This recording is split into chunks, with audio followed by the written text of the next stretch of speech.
The Fox and the Corbie. A Corbie was sitting at her ease. Her beak was full wi' a dod o' cheese.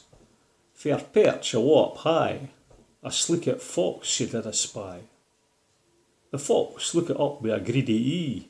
Thanks, that cheddar chunk looks good to me. Then proceeds wi' his line of patter. He would hae droont if it had been water. Och, I've never seen a bird sae braw, ye are the maist handsome o' them a'. Sic bonny feathers and a taste fu black, o' grey school lines ye hae nae lack. And ye hae a pair of glistening een, the bonniest yet I've ever seen. Please now, afore ye dae tak wing, I would dearly like to hear ye sing, for surely yin that has sic beauty must hae a voice like Pavarotti. At this the Corbie gied a caw, frae her beak the cheese did fa', as the fox rushed across to take it. Shouts, ye micht be braw, but ye're hell of a glaik it.